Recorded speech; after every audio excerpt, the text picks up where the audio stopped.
Hello, everybody. Welcome back to Xbox Casuals, the Xbox podcast. I am one of your hosts, Corey Deering, and alongside me, as always, is my Stellar Blade bunny suit, Josh Finney. God damn it.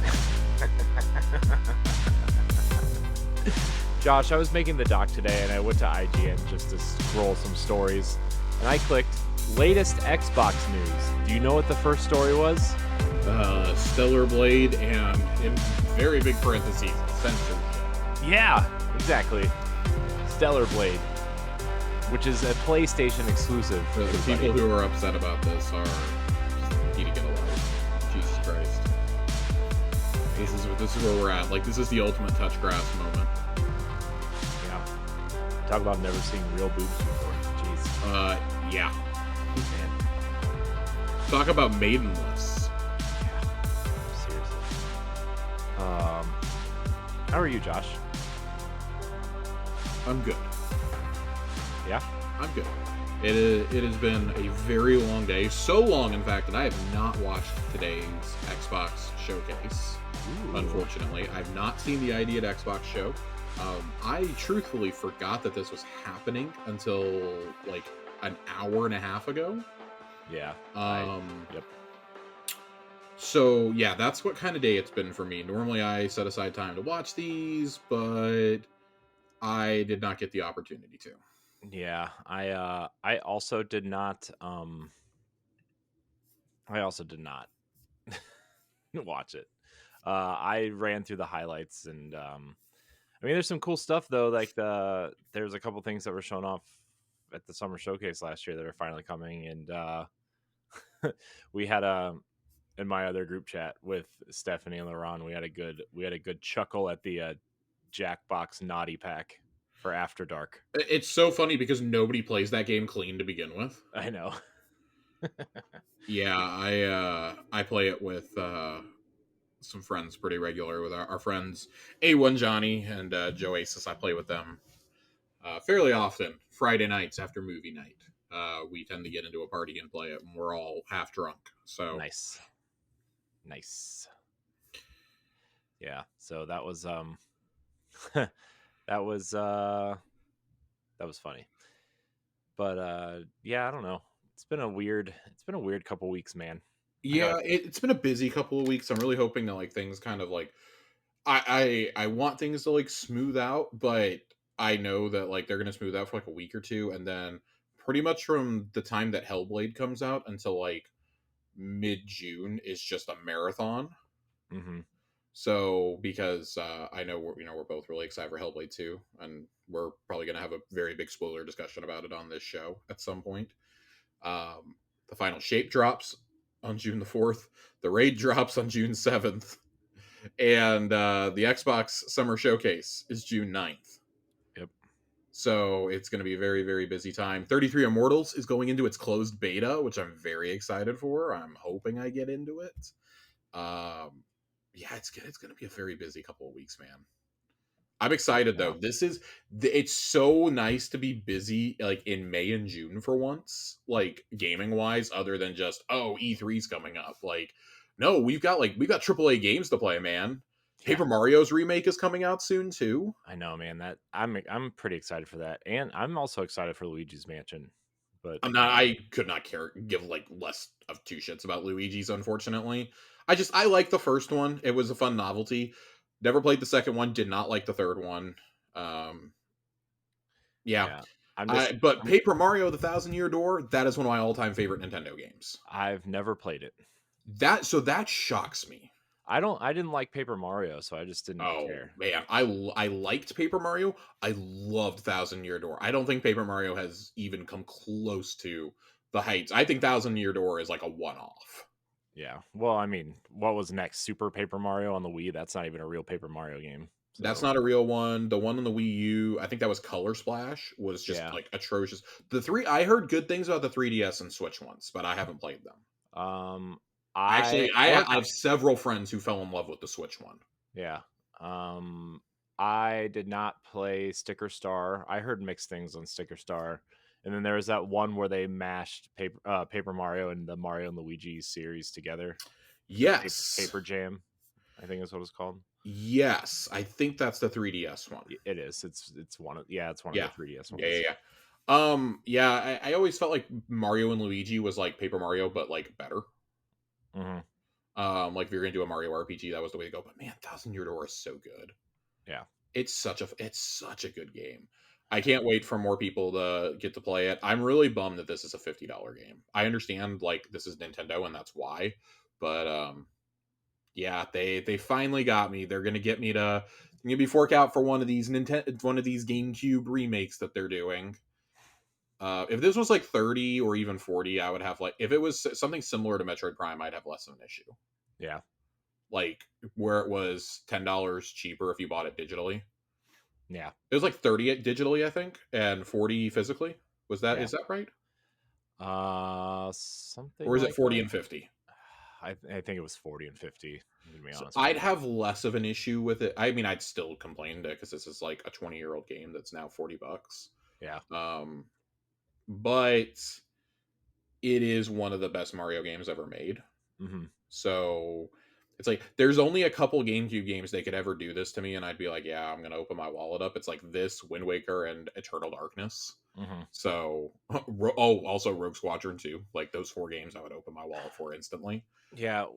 We've um we've been having this conversation on Nintendo Power Black where like the GameCube, and this is partially why we think it's not on Nintendo's Switch Online, but the GameCube era of Nintendo games specifically is ripe for HD remasters, and they've been doing it secretly this entire generation, Yeah, right? I mean, a lot of people point, oh, Metroid Prime. No, they've been doing it the entire generation. it's also like the I feel like it's the most underappreciated Nintendo console. Also, Yeah, it's because nobody bought it. nobody. It's so weird. Like it's sold the exact same as the Xbox as the original Xbox, and yet like everyone remembers the original Xbox because Halo and Fable like did some heavy lifting there in terms Hmm. of people's memories. Yeah, And but like I still have my launch day GameCube in my closet. so do I. I still own Paper Mario, Luigi's Mansion, Pikmin, Smash Brothers, Rogue Squadron. Like, every game that I said I would buy for the Switch, I Hmm. still own physically on my GameCube. Nice. It is truly it's my favorite Nintendo console ever. I think it's the best library of any Nintendo console. If we're talking Pretty about good. just strictly original games, not ports and remakes, Yeah, it is for my money. It's not the most nostalgic, but it's the best. yeah, Um, I think that's like the last time, like really, like I mean, I like a lot of the original games they've really not to make this a whole Nintendo hour, but I like a lot of the games they've made for the Switch over the years.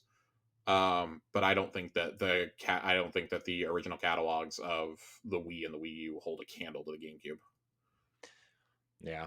I I also was like the exact right age when it came out. I was 9 when it released, so I was the target audience. yeah. Funny enough, my parents bought me Eternal Darkness when I was like 11 and did not realize that it was a horror game. So that was fun to explain to them. Explaining to them like why I liked that, Resident Evil 4, and Geist. And Killer 7. Guys. Killer 7. Having to explain to them what the Capcom 5 was. Hmm. I had that conversation with my elderly grandparents. Yeah, that was great. The Capcom 3.5. The cat. Oh my god. I just. I remember, like, I still remember reading about that deal for the first time in Game Informer, and I was like, it was the first time I went, what? Yeah, Because everybody was so mad that Resident Evil was going to be exclusive to the GameCube. yeah. Like, That was a huge get for them, though. oh, it was massive. It was absolutely massive. That and Twilight Princess were really like the last two games that released for it that were exclusives. Yeah. By the way, if you have a copy of Twilight Princess for the GameCube, I do not. I do. I have. I Yeah. play it. So I bought a Wii on day one purely to play Twilight Princess on the Wii, So did I. But also, I. and it was better on the GameCube. Well, here's the. You want to hear something funny, Josh? Is that I bought it on the Wii, and I hated it on the Wii. Yep. So I waited for the GameCube version and played the GameCube version on my Wii. I just wanted to play it with the GameCube controller so badly. Yeah. That's all I remember from Twilight Princess launch weekend is being so upset that I had it on the Wii and not on the GameCube, and then I couldn't find a GameCube copy at all. Yeah. So I resorted to getting it from Blockbuster and like powering through it in 5 days. over Christmas break, Yeah. and just destroying my entire sleep cycle. Yeah, good times, man. Good times. Yep. Great But times. that leads me into the first topic I wanted to bring up to you Ooh, tonight. topic numero I uno. want to do I want to do things out of order. We'll get to what we're playing towards the end. But Corey, there's some information on a Jet Set Radio reboot coming. I knew this was coming. I knew You this. you knew this, as we all knew this was coming. A very reliable Sega leaker, though, has provided some additional context, and I want to pull up what she says, because there was somebody who was tweeting about it earlier. I love whenever Midori confirms things. Okay, uh, our favorite, basically the most reliable leaker, like this side of Tom Henderson at this point. Um, she very clearly is somebody who either works for Sega or works adjacent to somebody at Sega. Yeah. Has reliably provided information about everything at Atlas for like 2 years now, and has expanded to like all of Sega at this point. So the tweet that went out earlier today, that I saw on my timeline, was the new Jet Set Radio is not a remake, but an open world reboot that merges Jet Set Radio and Jet Set Radio Future. The title of this game will be Jet Set Radio Blast and will be releasing in May 2025. Immediately, everybody starts tagging Midori, and she's like, "Oh yeah, by the way, this is real." Like, this is absolutely real. Like, the new JSR title is a reboot that merges elements of both titles. There are multiple worlds planned at launch. As far as she knows, though, the release year is currently 2026, and a remake of the original Jet Set is planned for 2026 as well. And adding on to this, Corey, Crazy Taxi is coming back. Crazy Taxi is receiving a full remake from modern platforms, including the next Nintendo console. Crazy Taxi and JSR are being remade in Unreal Engine. I am so excited for these two games to come back. I'm really excited for Crazy Taxi. I still own Crazy Taxi for the GameCube too. Yeah, I do too. I love it. I love it. It is one of those games that, like, if I am charged more than $15 for a new Crazy Taxi, though, I might actually like turn into the Joker. I will actually be upset if that is a fully priced $60 game. Well, I don't know if you've been reading up on it, Josh, but it's supposedly like this massive game that's kind of like open world, like actually has like missions and stuff, not just like I'd be okay with that. arcade. I mean, I think there's an arcade mode planned for it, but it's like almost like a GTA style game. I would low key be okay with that. Like, if you really want to expand and like bring that into the 21st century, I'd be cool with that. I'd also just like to see, like, just bring like the original one back for like $10. Yeah. Put it on modern consoles. Like, what's so wrong with that? Give me Crazy Taxi 3 High Roller. Well, Crazy Taxi is already available on Xbox via backwards compatibility. Is it really? I wasn't Yeah, sure if it was. it is. Yeah, I have. Okay. I have it through Xbox Live Arcade, but no Offspring music. It's all Oh, generic punk rock. everyone knows that from yeah. we all know All I Want from The Offspring and Crazy Taxi, and we all know Superman by Goldfinger and Tony Hawk. Mm-hmm. The thing is, though, Tony Hawk got the full soundtrack back. Listen, between those two games and the Digimon movie, my music taste was altered forever, and I fell in love with ska music at like 7 years old, and it was a disaster for everybody in my family. So I learned how to play the trumpet and the saxophone because I liked ska music so much. Oh my gosh, ska music is a disaster for everybody. You're a disaster for everybody, Corey. I mean, that's two things can be true at the same time. But legitimately, I'm very excited about the Jet Set Radio reboot. Jet Set Radio Future is one of the first games that when I saw it, I was like, damn, I really want an Xbox. As a kid, it was the first game, because I was not into Halo at this point. It was the first game I saw that made me go, did I make a mistake getting a GameCube instead of an Xbox? Did I ask for the wrong console for Christmas? I also had this thought when I saw Jak and Daxter for the first time in Kingdom Hearts. You want to the funny thing about Xbox is that I had lived through the era where, I mean, everybody was trying to put a console out. Like Atari was trying to revive themselves as the Jaguar, and then Panasonic did the 3DO, and then the CDI existed, and then there was all these other 3DO. all these other garbage consoles that try, the Turbo Graphics was like the closest thing to even try to compete with Nintendo and Sega. And so like when I saw the Xbox, I was like, well, Sega Phil, what's Microsoft gonna do with this thing? Yeah. So I was like, I'm just gonna buy a PS2 and a GameCube. And I ended up getting my original Xbox like pretty late in the generation Mhm. for KOTOR of all games. Yeah, Um, I was gonna buy one. I got into Halo. I played Halo for the first time leading up to Halo 2. And I was like, "Oh my god, this is like the greatest thing I've ever played." Like mhm. at 11 years old, I was like, "Oh my god, my life has changed forever." And then I played Halo 2, and that's when I instantly knew like I have to get an Xbox. I have to do everything I can to get one. So I was starting to save up for one. I was saving all my measly like $5 a week allowance. I was saving, and I was like, okay, doing the math, like, okay, so if I do this, I can buy one in like a year. Yeah. And then they announce the Xbox 360. Like Elijah Wood comes out, they announce it on Spike TV. I beg and plead with my parents to drive me to the mall to let me pre-order a 360. I like use their credit card, do it and everything, and I spent the rest of that summer mowing lawns because I had to get Halo 2 and I had seen the Game Informer issue about Elder Scrolls Oblivion. Yeah. But also I knew there were Star Wars games I was missing out on. I was missing out on KOTOR. I was missing out on two KOTOR games, mind you. I was missing out on Fable, which I had followed Fable since it was called Project Ego. Mm.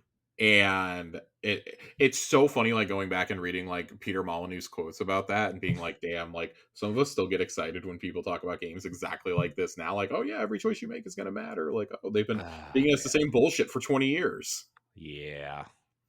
So man, I was anyways, long story short, I was so bummed that Jet Set Radio did not work on the 360 Yeah. because of licensing issues. I was so upset. Here's the thing. There's actually a workaround for that, Josh. For that, you have to go to the Xbox website and look for backwards compatible titles and buy it through the website, and then it'll show up in your Xbox So One well, so later. I have Jet Grind Radio. Oh, okay. You're talking about Jet Set for Yeah, X. Okay, the okay. Jet Set Radio Future. That's the one You're I right. want. Okay, never Yep, mind. yep. I was mixed up. Never mind. Yeah, Pass. I was really bummed that I couldn't get that, and I was like, damn, I have to go buy an original Xbox to play this game again. Like, I had a friend who had one though, and he kept his original Xbox after getting a 360. And I'd go over to his house, and I would just want to play that because it was the disc with that and Sega Rally on it, Yeah. GT 2000 or something, and that's what I would just play that. I would wait for him to go to sleep when I'd stay the night at his because we play a ton of Halo. I'd wait for him to fall asleep, and then I would just play Jet Set Radio all night, and then go home in the morning. It was great to And be a then child again. and then go home in the morning. And then go home in the morning. But yeah, I wanted to lead off with that because I'm so excited about this, and this makes me really hopeful that we're going to see a reveal either at Summer Game Fest or at the Xbox show. Yeah. Only a month away. We're only like 5 weeks away from this show. Yeah. 5, 6 weeks, something like that. Something like that. I can't believe it's that close, man. This time is going by so fast. I don't The first couple months of this year have really flown by, Yeah, I don't get it. particularly March and April. Yeah. Make it stop. Just just make it stop. Please and thank you. Oh man, Josh. All right.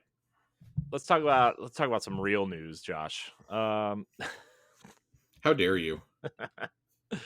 uh there was an indie showcase today, Oh my Josh. god, there's so much that they showed at this too. I know there's a lot of games shown off, and there were 12 games confirmed for Game Pass. So we should probably just go through the games that were announced.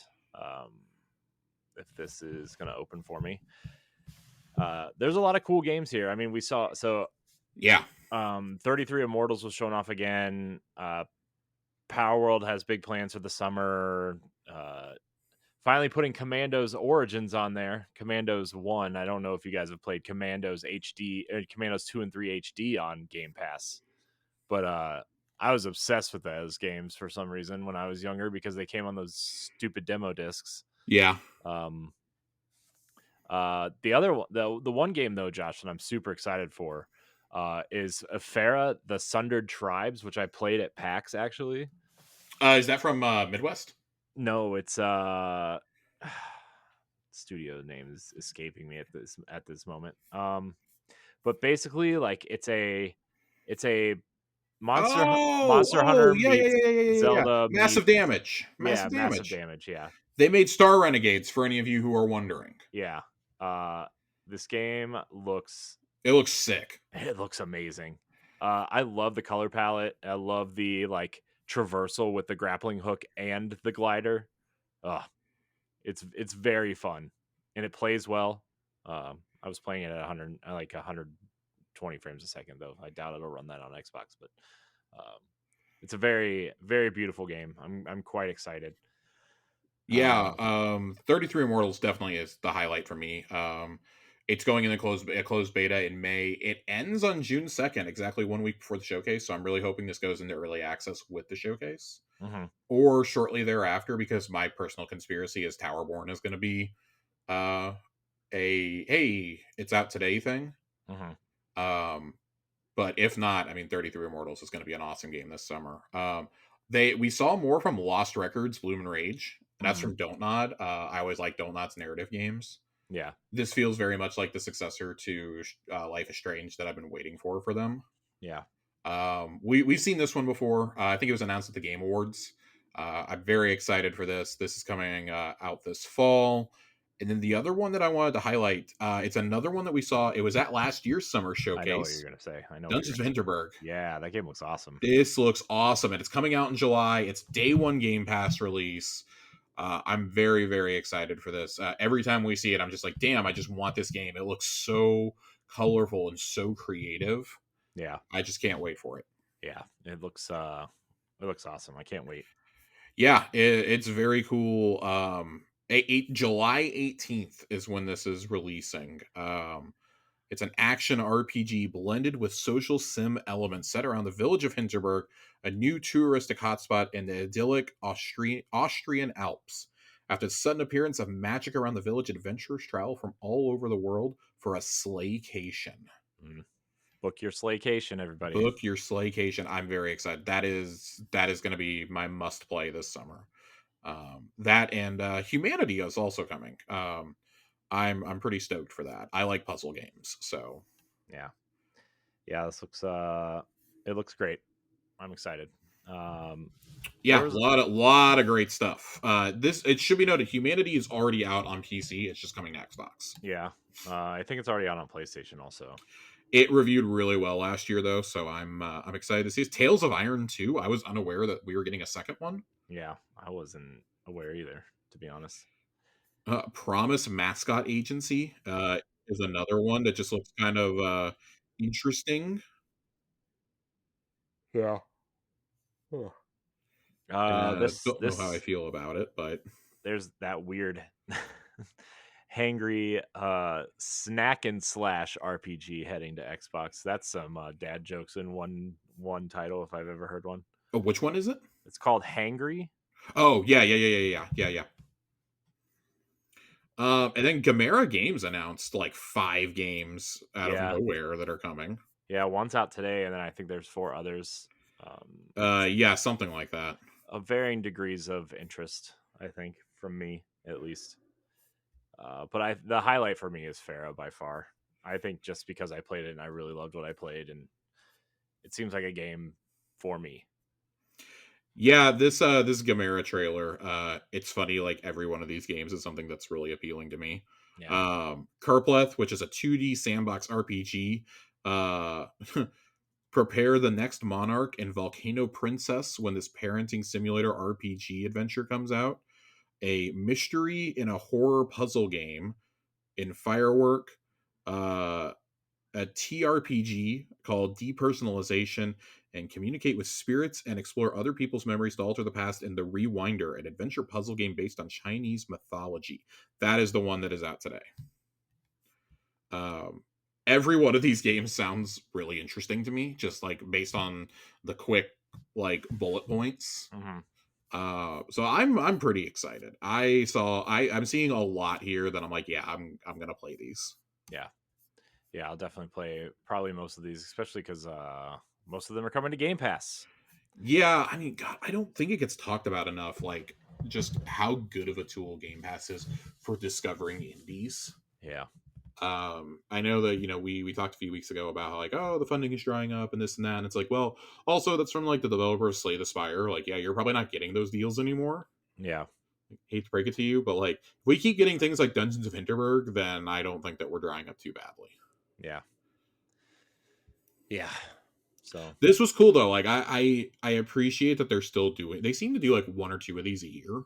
yeah, Twitch was sponsoring them for a while, and then this week's was IGN. yeah. So Wonder what they. I mean, they. It seems like I feel like IGN is trying to turn more into like a media company than a website these days. I mean, I think they made the transition quite a while ago, honestly. Well, I mean, like doing these big events because they're doing their own summer event, like E3 style event. Yeah, I mean, I know I'm they did it the last couple years, but this one is supposedly like huge. So yeah, I'm that's like a wait and see thing for me. Like, okay, let's see like if this actually like, passes the smell test. Because well, that was always my thing. Like, people are like, "Oh, E3's dead! Yay! Fuck the ESA!" And it's like, no, like, I don't think you guys understand. Like, that was like the best discoverability for like indies and stuff for publishers and for press. Like, so many games release every week on Steam and on Epic and stuff that we just like we never hear about, we never see because they didn't get any sort of push. Like, so to see like even a handful of indies get included in a show like this or on stage with Xbox or Nintendo or Sony or whatever is great. I will say right now, I saw more games I was interested in here than I did at the Indie World show from like last week. Was it last week or the week before? it was last week. I saw more Yeah, here that I was interested in than I did at the Indie World. yeah. There's man, there's really nothing at the Those are Indie World bad. I'm Showcase. not gonna lie. Like, the last like two or three indie worlds, I've not been thrilled with. Yeah, I mean, I wanted to be Yeah. excited for some, but there wasn't for me. So yeah. Anyways, let's. All right, do you have anything else to say about that, Josh? No. Okay. So our next story, Josh, Remedy, our friends over at Remedy, share development updates for a bunch of games, including Control 2, Max Payne 1 and 2 remakes, and codenamed Condor. A lot of exciting updates, Josh. So, according to this report, the Control 2 team is, quote, focused on finalizing proof of concept stage in which the game world, game mechanics, and visual targets are proven. The project is expected to move into production readiness stage in Q2 this year, which would be July. Now.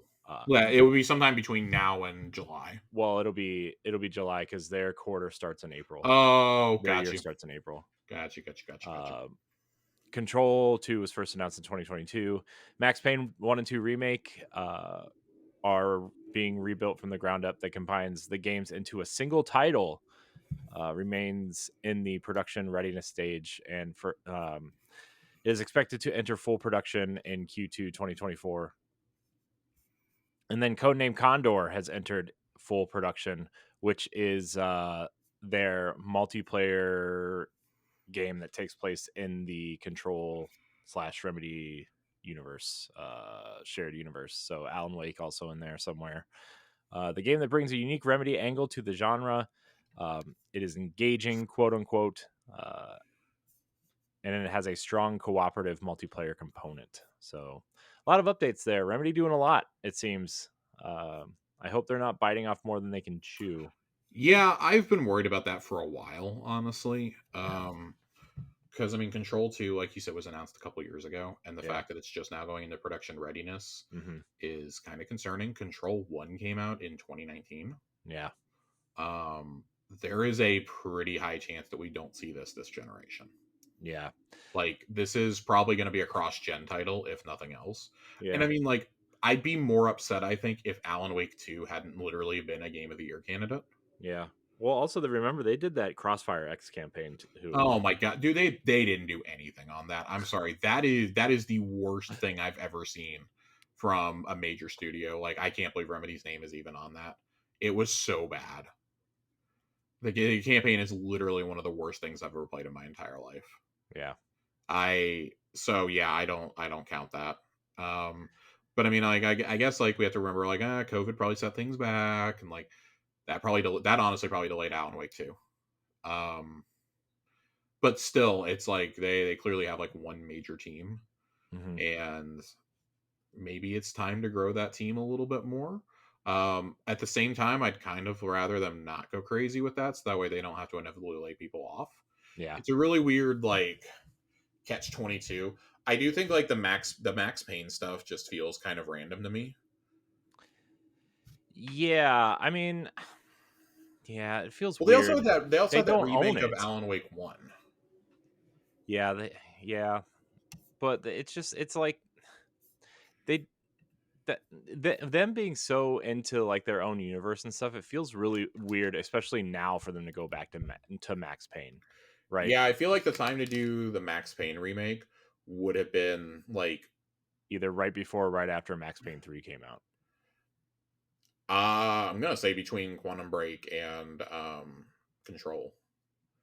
Like, kind of put a bow on that part of their past. Yeah, I mean, I'm not gonna complain. I love the Max Payne games. yeah, Um, but at the same time, just like, can we, like, move on? yeah, And keep in mind, like, so Condor is, like, actively being worked on now, right? yeah, Okay. Man, I mean, probably the soonest you're getting that is maybe next fall. yeah.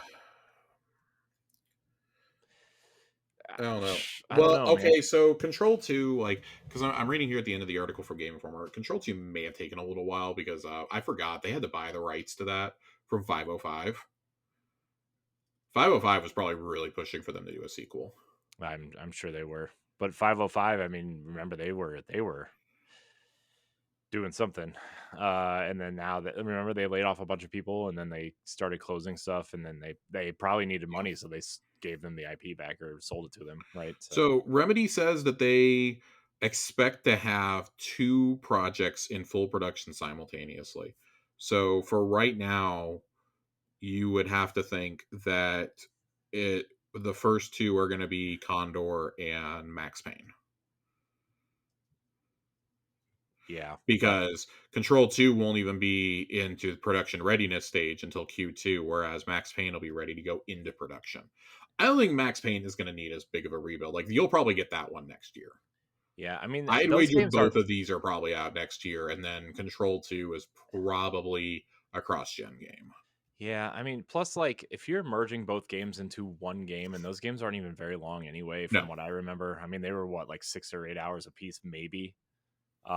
You could probably make a 15 to 20 hour experience out of both of those games, and I don't know. I just feel like that game is not going to take them as long as people think it is. So do we so I mean, they're probably gonna look for a publishing partner for these games too, I would imagine. Well, Rockstar is publishing the Max Payne games because they own it. Okay. Um I wonder what the second game in the Epic deal is gonna be, because Alan Wake 2 was the first one. Right, I forgot they did that deal with Epic. Yeah. I mean, it might be the Condor game, right? I mean, it might if they It might be. I don't know though, because I feel like they really that would be the smart move, I think, and then, like, self-publish Control 2. yeah, that would be what Um I would do if I were them, that's if what I would that's the do. Yeah. option. Um, If we're operating under that assumption, yeah.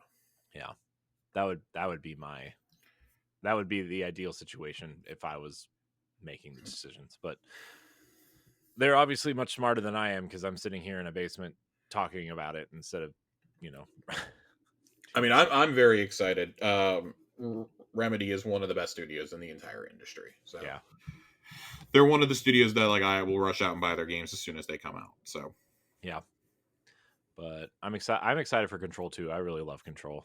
I don't I don't care about um Alan Wake at all, but I love Control.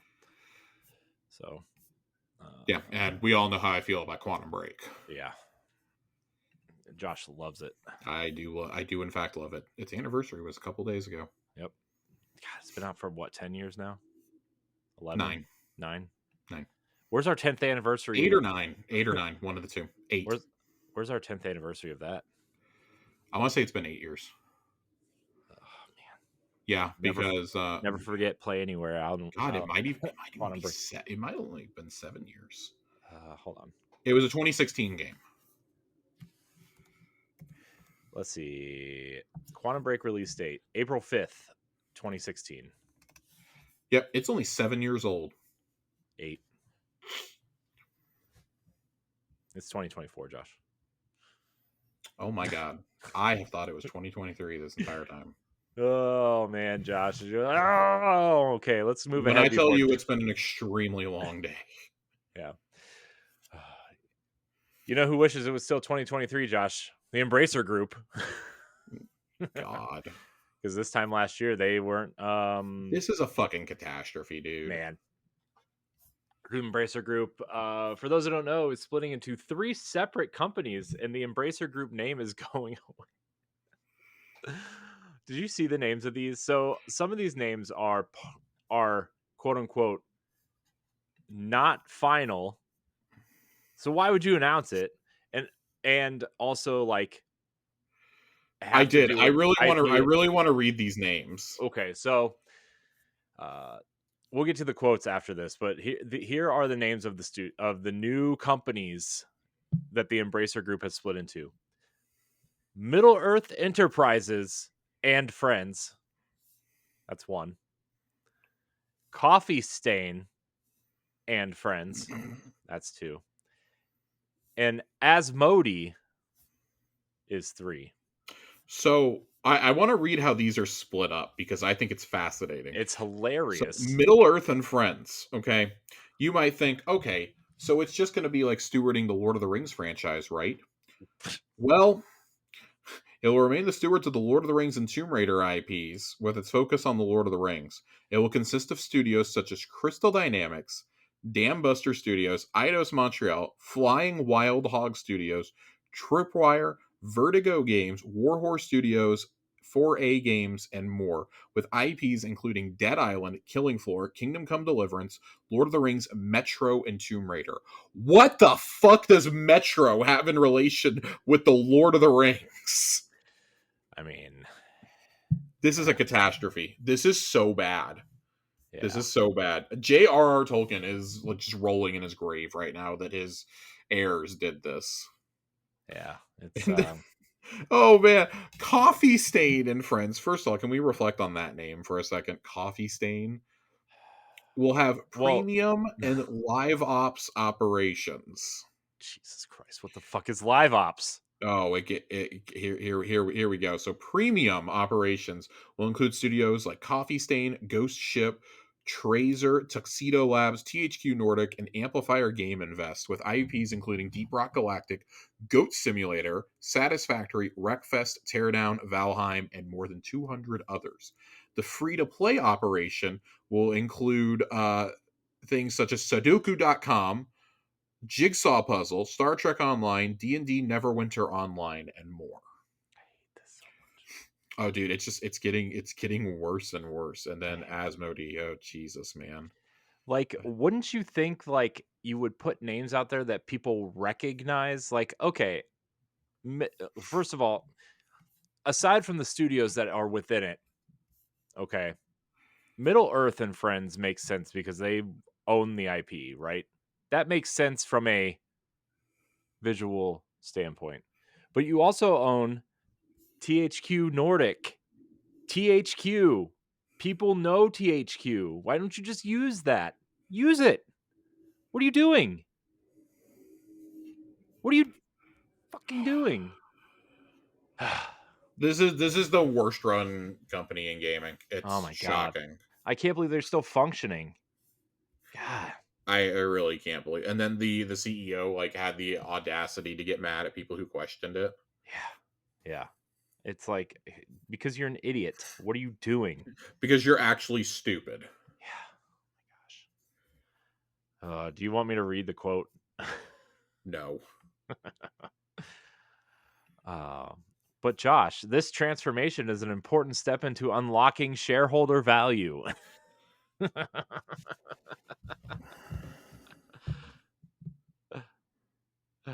Oh, this is the start of a new chapter, a chapter that I intend to remain part of as an active, committed, and supportive shareholder of all three new entities with an Unbelievable. evergreen horizon. Oh my This is god. absolutely unbelievable.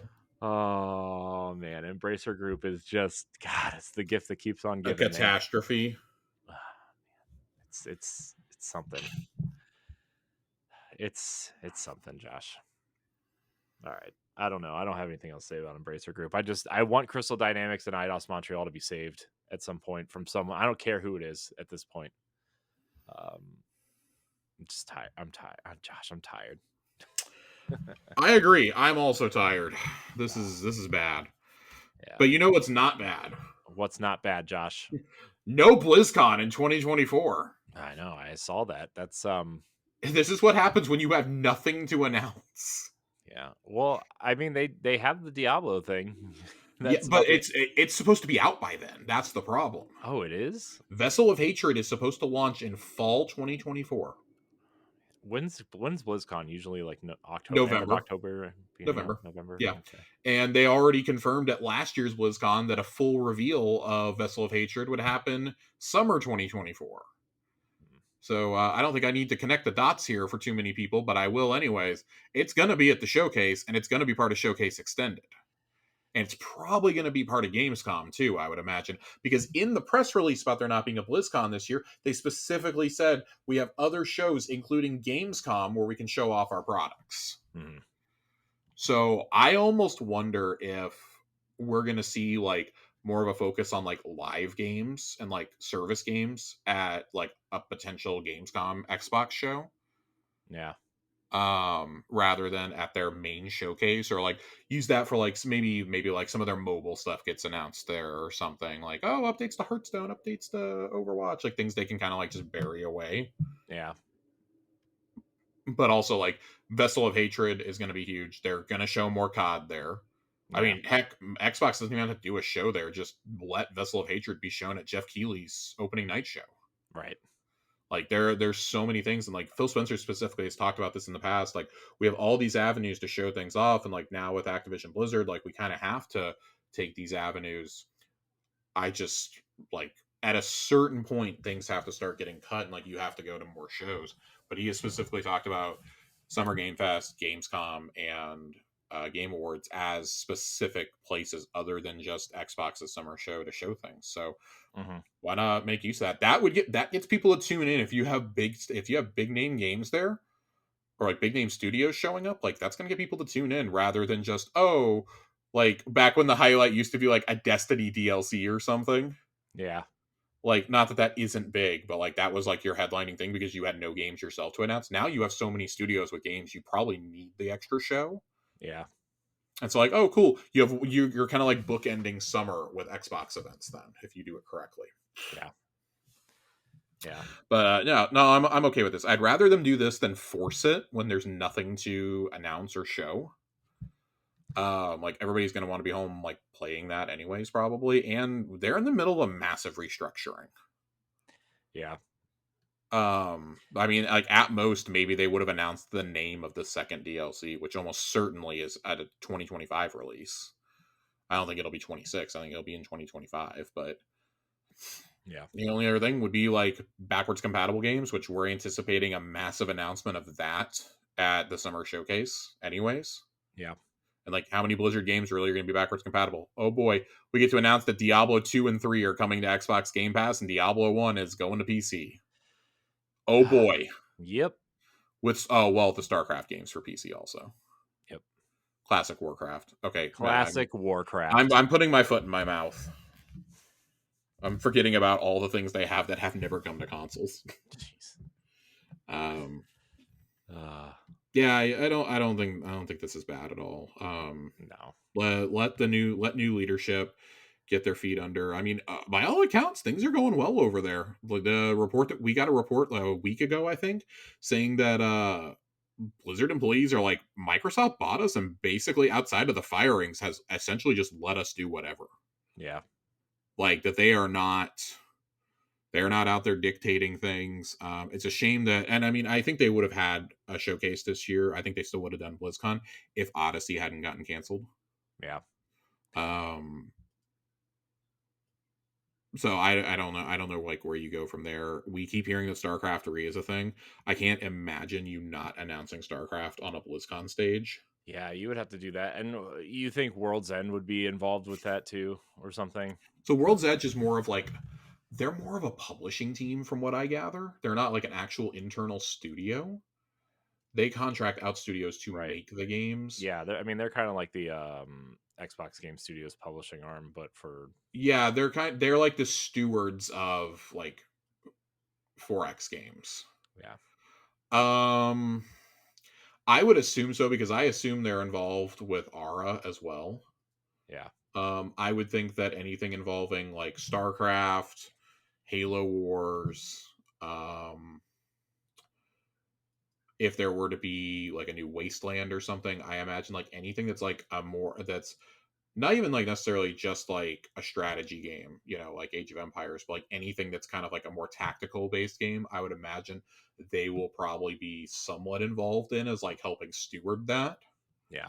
or like helping allocate resources and whatnot. So fingers crossed for Gears Tactics 2, um, That'd be or awesome. Halo Wars 3, excuse me. Um, you got to wonder, and that actually kind of brings us to we have a lot of Bethesda stuff here to end with. Yeah, Todd Howard, Josh. Yeah, I'm getting spoiled. Todd Howard Seems did a lot of stuff in an interview with Greg Miller today. I was going to say Todd Howard seems to be spending a lot of time in the wasteland, but okay. You Sorry. I was trying to set you up, Josh. It's okay. I've gone back to the Commonwealth myself. That's 4, right? Yes. Yeah. Okay. Yeah, I've been playing 4 again, and it's been fun.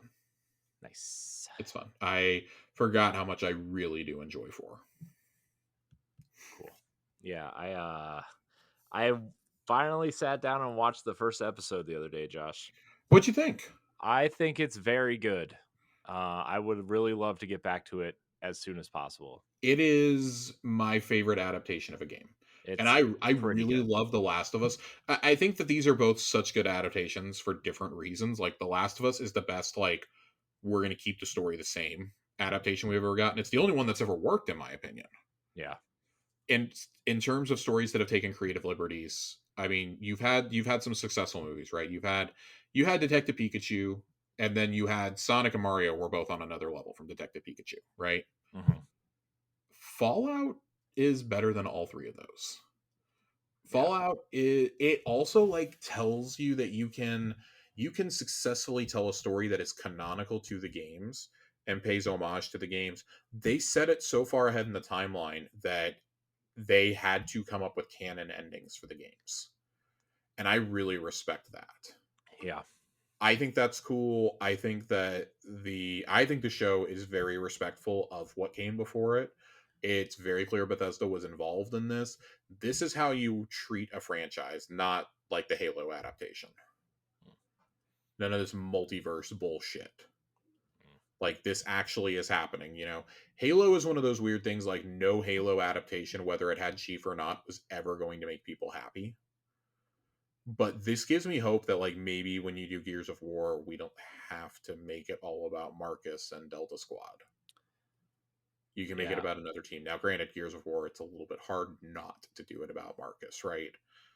No, you could do an Emergence Day style thing. There's a lot you could do with Gears. I'm interested to I'm see really what. into Gears lore, and like there's a Yeah, lot you could do with Gears outside of Marcus and Dom, right? I that mean, that's fair, I guess. you could do a whole how Hoffman rises to power. You could do the Judgment storyline. You could do I like guess. For You could me, do a lot. my problem is, I guess, like, my standards have been raised after watching all of Fallout. It's like I want those references to the games, Yeah. like not just like a foreshadowing of, oh, this will happen. Like I want to actually know like that the things that happen in game have happened in this universe too. Hmm. And I think like that's why like a story set between like 2 and 3 could be really cool. Hmm. A non Delta Squad story, even a story. I mean, a story between 1 and 2 also would work. Yeah. There are time gaps there. There's a whole big chunk about rebuilding, trying to rebuild the planet after between 3 and 4. There's stuff you can do between 4 and 5. Like, there's plenty of stuff. There's I plenty mean, of stuff you could do. you could. I mean, you could even do the Outcast. Like, if Yeah, I would want it to be set early. I mean, I don't. I think you got to set it. I don't like so like the example that I don't like actually right now is the God of War TV show that is supposedly coming to Amazon that is yeah, starting with the Norse mythology stuff. And like, okay, I get that you're probably going to do flashbacks, but like, why lots don't of you them. just start there? Like, there's enough. If you want to do flashbacks, you can do flashbacks. There's literally flashbacks in the Greek mythology games. I don't know. It bothers me that they're starting kind of like in the middle. Um, but I think there's a the lore of Gears spans like hundreds of years, so you could do a lot. Yeah, I mean, you could even do one about like Kate's whole family. Yeah, There's a lot of stuff you could do. I think it would work better as like an anthology series. yeah, Um, and then of course, we know they're making Grounded. I love the Fallout show though. I'm really excited about these comments from Todd Howard though, where he says, I want to read exactly what he says. Um, he said, "We look at what we are doing with the Fallout franchise, and then we say, do we still feel good about? I can't reveal it now, but here's our runway for Fallout as a franchise." He continues, "When is season 2 happening? What are we doing on mobile? What are we doing in 76? What are we doing with this thing? What are we doing with this other thing? And when are these landing?" And again, if I could snap my fingers and have them all be out and ready, I would. But the main thing is, how do we deliver these at a high quality level? That's always most important. Um, so let's take this, I guess, frame by frame. We heard again this past week that Fallout 5 supposedly is being fast tracked at Microsoft. Like Todd Howard or Phil Spencer has basically said, "I'm not waiting on Bethesda. Like we're done waiting on them." There was the rumor like 2 years ago, I want to say spring 2 years ago, where Jeff Grubb was saying like there are 100% there have been conversations about Fallout with Obsidian, but hmm Obsidian at the time was like kind of reluctant to take it on. hmm And then there was that kind of strange In Exile rumor that flew around right after. I still think that they're going to announce that they have a studio dedicated to the Fallout franchise.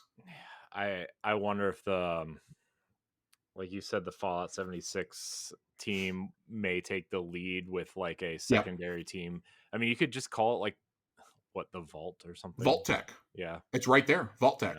yeah, yeah. Vault Tech, the Wasteland. I don't know. Like there's The Pit Boys. the Enclave. Like the Brotherhood. Like there's so many things you can do here. I would really love to see it. And I'm not like if Obsidian does it, and I think this was Obsidian's kind of like hesitation is could they convince Josh Sawyer to do it again? And he's been interviewed about the show and he was like, "Yeah, I watched it, like I really liked it," but he was like, "I don't really have any opinion on like what they do with anything regarding New Vegas, because he's like, it's out of my hands." He's like, "I told the story I wanted to tell. I'm very proud of the story I told, and it's their franchise. They can do whatever they want to with it. Like I'm not going to commentate one way or another because that's their story to tell." Hmm. And he was talking recently about how like he needed Pentiment to be a palate cleanser for him to reignite his love of making games and storytelling and things like that. I almost wonder if they've talked to him and were like, "Hey, whenever you're ready, it's yours. Yeah, That's your franchise whenever you're ready." Like New Vegas is beloved. It is considered by many folks to be the finest entry in the franchise. But you have all the minds that have worked on Fallout at this point under the Microsoft umbrella. Not just the studios, like you have the original creators of Fallout there with Brian Fargo, with Feargus. You've got, Josh Sawyer who did New Vegas. Todd obviously did 3, 4, 76, Fallout Shelter. Like you have this whole like all-star team there to tell a good Fallout story Yeah.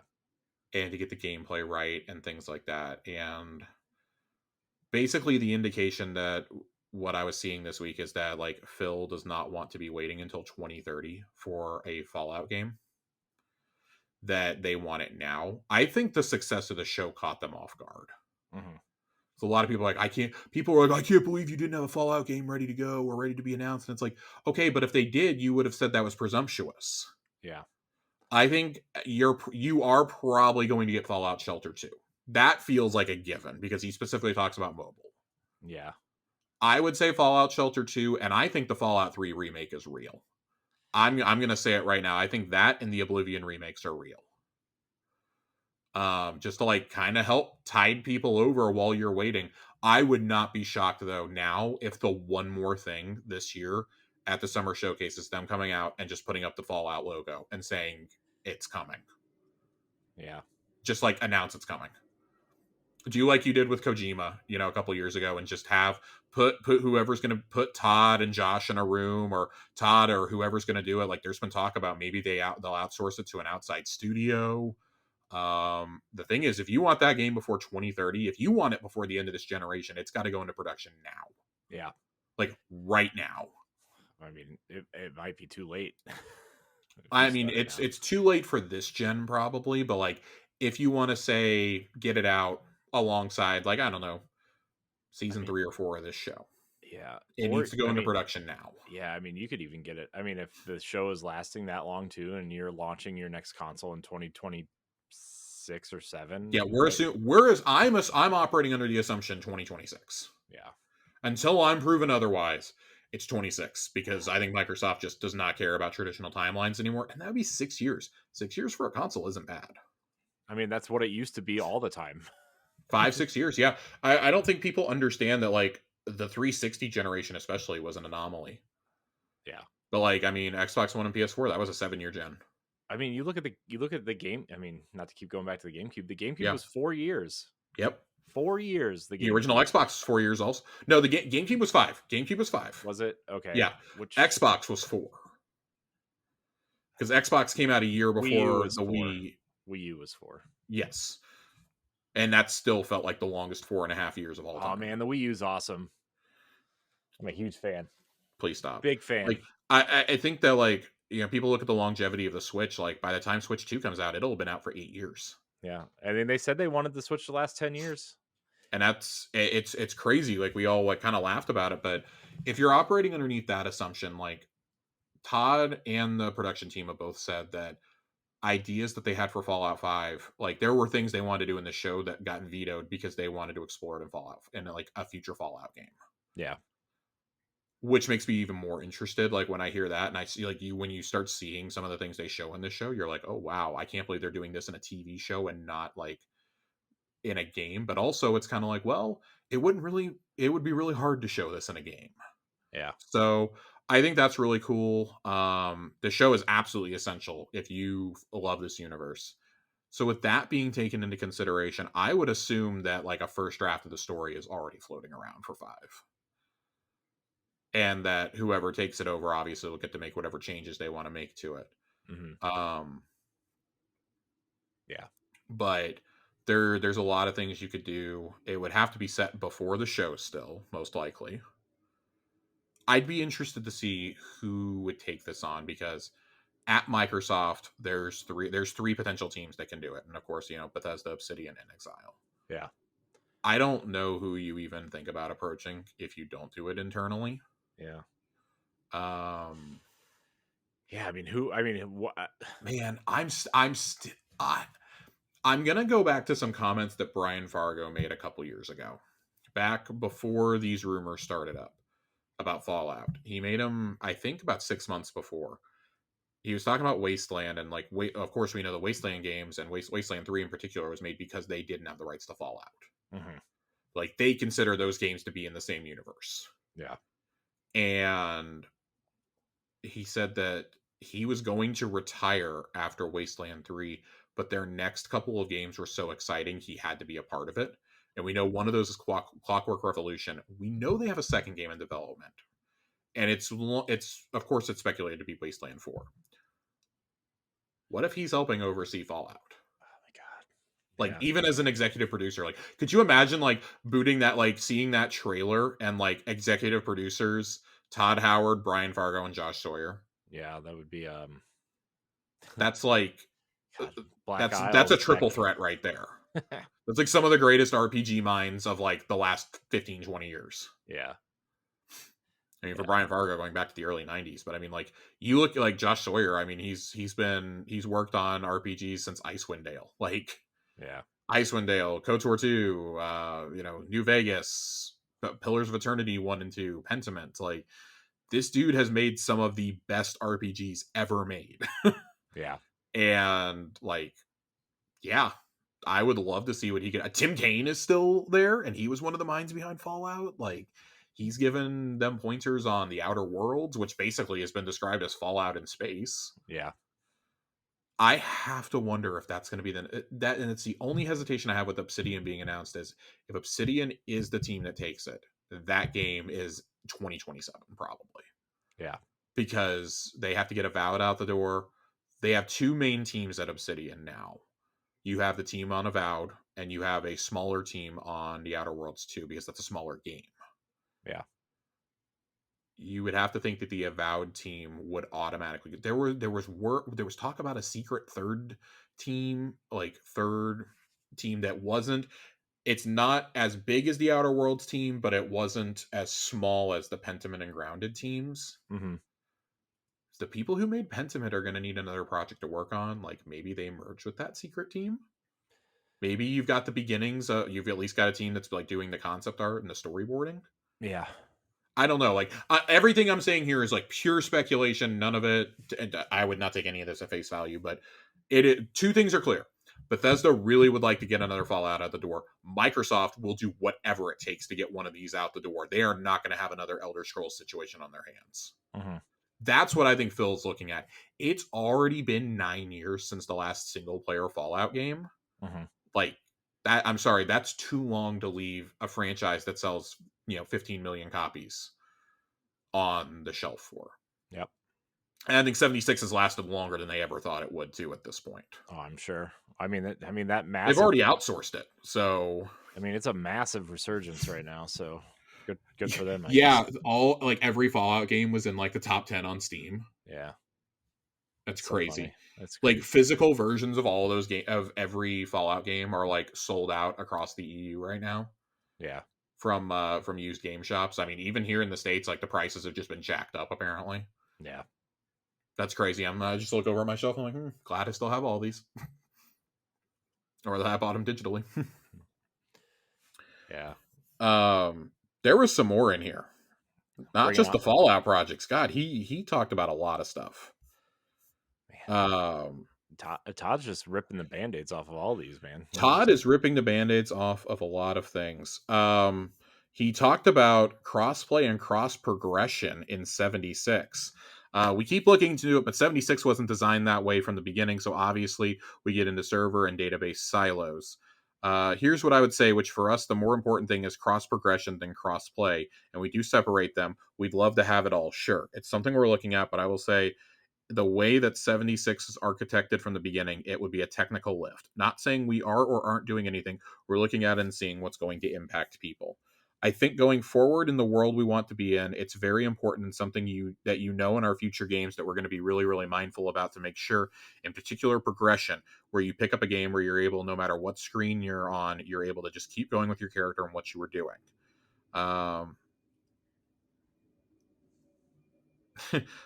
Todd Howard suggested that if employees are annoyed by something in their games, like no crossplay, it becomes a higher priority for them and they fix it. When we can't pick it up and make progression, it does move it up in the stack internally.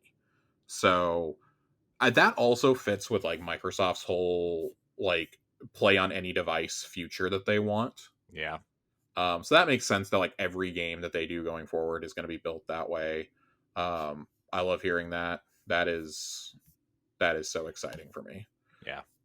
Um, and then he talked a little bit about Starfield. There's going to be an update later this week um, that they're going to put out for shipbuilding, a lot of fan feedback, this and that. And then he teased a big update coming really soon for Starfield. Like redoing the map, the city maps, the creation kit is going to be talked about soon. I imagine they're probably going to talk about that with the release date at the showcase. And of course, the Shattered Space expansion is slated to come out this fall. Um, that's pretty cool to me. He said in an interview with IGN last year that they promised to add a lot of add-on content and suggesting they want to do more story content with future updates as well.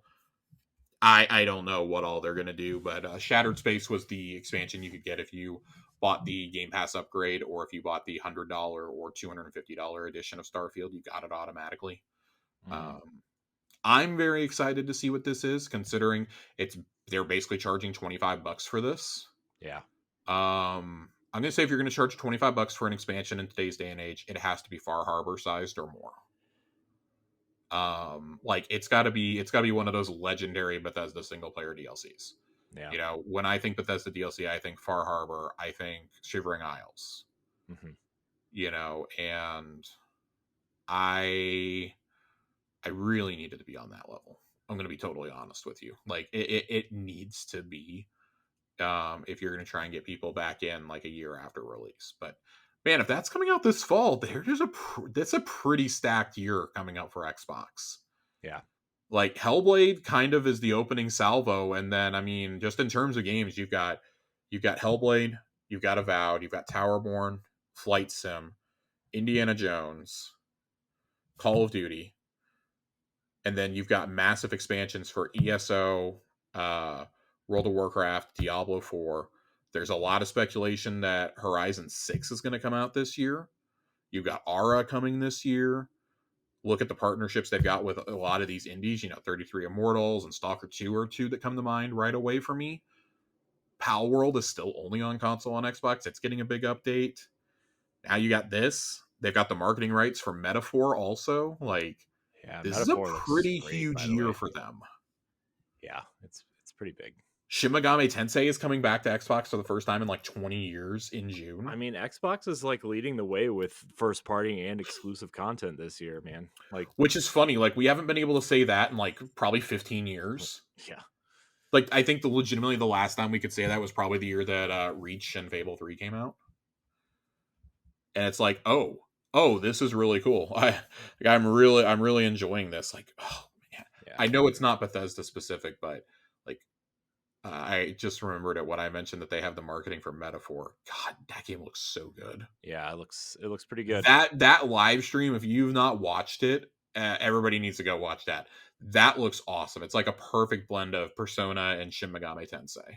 Yeah. Isn't Persona director on it? Like, The isn't he? director of Persona 3, 4, and 5, as well as like all of his leads from those games, are the ones making it. Yes. It is a brand new team within Atlas. Yeah. Okay. It is separate from the Persona 6 team. The Persona 6 team is working on something else, which I'm also like becoming increasingly certain we're going to see this summer. Yeah. That's another one. Like, man, like I think Sega is like at the point where they're like, come on, you can't sit on this franchise for like 8-10 years at a time anymore. You're done. This franchise is making us money. You're done. Right. Microsoft is backing up Brink's fleets of trucks to get our games. Come on. Yeah. Yeah. Xbox got a lot going on, which is good. Which is good. Man, Metaphor Good, looks good. good, good. I'm pretty excited for Metaphor. I'm not gonna lie to I'm you. very excited for Metaphor. It looks great. Looks awesome. But Josh, we did it. I think that's it. Are you playing anything interesting? Am I playing anything interesting? I gotta be honest with you, Josh. I haven't played anything in like a week and a half. There's been a lot of work stuff going on. There's been a lot of extracurricular things going on, and it's been real busy. Especially work stuff has been real busy. So That's fair. I've I've been trying. I mean, I guess I played a little bit of Destiny, but that's like, you know, I guess normal at this point. You play anything interesting, Josh? I also played. Oh, I've also been playing Destiny. I've also been playing a decent amount of Fortnite. Um, Ooh, because did you get the Billie Eilish skin? no, I got the Avatar: The Last Airbender skins. Ah, I figured. I've been very excited about Avatar. I will also be playing because they have a very big update coming to Fortnite on May 3rd for Star Wars that will spread across every mode, including rocket racing and Ooh, do we get pod race? Do we get pod racers? I don't know if we get pod racers, but they have there has been a promo image that has leaked out of Lando Calrissian with some sort of like space guitar for Fortnite Festival. Oh, jeez. We know that Chewie's bowcaster is going to be a mythic on the map. Is this Chewbacca is finally going to be a skin in the game. is this is Lando going to be the this generation's version of dancing Han Solo from Well, I next mean, Star I would Wars? assume any of the characters could be because I think it's just promoing that his skin is finally coming to the game, but Yeah, they gave him like some sort of alien looking guitar. There's also a very big rumor going around that the Cantina Band song is going to be a Fortnite Festival song, nice. which I would be stoked for. That's awesome. Yeah, I'm very excited for some of what's coming here. I think this is going to be a lot of fun. Um, God, what else is getting updates? Of course, by the time you're listening to this, Destiny is going to have its Pantheon update out. I'm excited to tackle that this week with some friends. Oh yeah, that's right. That is this week, isn't it? I will 100% be doing Pantheon. Um, and I'm learning how to play Magic the Gathering for the first time. Ooh, how's I that have going? I have fallen down the Magic rabbit hole because of Fallout. Ah, mm. So You gonna buy the Assassin's Creed booster pass too?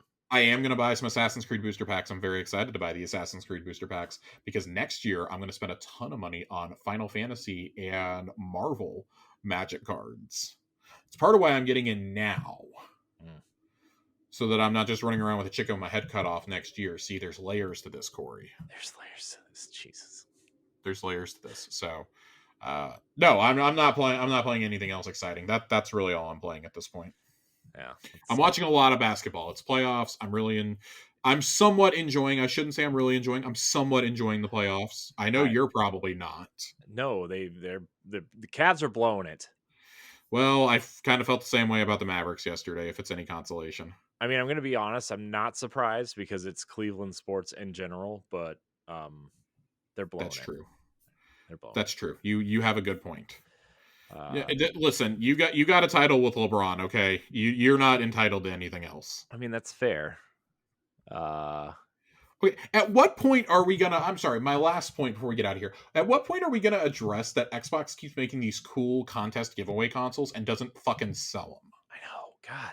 I'm really salty about the X-Men one. The did they make a console, or are you talking about the controllers? Both. They made There's a a console console. too. There is Yeah, what? it's wrapped in like comic images from the '97 series. Oh my god, are you kidding me? No, that's like the only way you Is can it get on it their too. Twitter account? Is it I on their think Twitter so. page thing? Yeah, I saw it a couple days ago. Oh my god. Yeah, I saw it and I was like, there was an opinion piece on VGC like within the hour being like, God damn it, Microsoft, let me buy Oh these my cool. god, this is fucking amazing. Yeah. Like, there are some of these custom consoles that I'm like, are you kidding me? Are you actually kidding me? Oh my god. Yeah, that I get like really salty about not being able to buy. Give me a wrap. Give me something. God, Remember dude. console wraps got announced and then we saw like two of them and then never got another one? Yeah. Well. Where's my Halo one? Oh my god, dude, this is the coolest looking console I've ever seen. It's a cool fucking console. Dude, and oh my god. If anybody knows me, the only thing I like about as much as the Ninja Turtles is the X-Men. Oh my god, look how oh my god. Okay, I gotta turn it off. I'm gonna get really angry. Corey's upset. Corey, get us out of here. I want to thank everybody for watching and or listening to this episode of Xbox Casuals. You can catch us every other Tuesday on your platform of choice. You can catch our sister show, Tower Casuals, the Destiny podcast, every Friday. Josh, thank you for your time again, as always. Always. Where can we find you? You already know it. Josh_Finn, 2 N's. 2 N's. 2 N's, baby. Two Two N's. N's. We need to make a shirt that just says 2 N's. I don't know. That might come off weird. Yeah, well, I don't think we should. You can find me at I am Corey in HD on most social media. Don't harm me for promoting artificial intelligence. It's literally my job that pays for my house and my children's insurance. Yeah. Somebody said that to me the other day, and I was like, jeez. So, anyways, I want to thank everybody for watching and or listening to this episode. And until next time, we love you. Goodbye.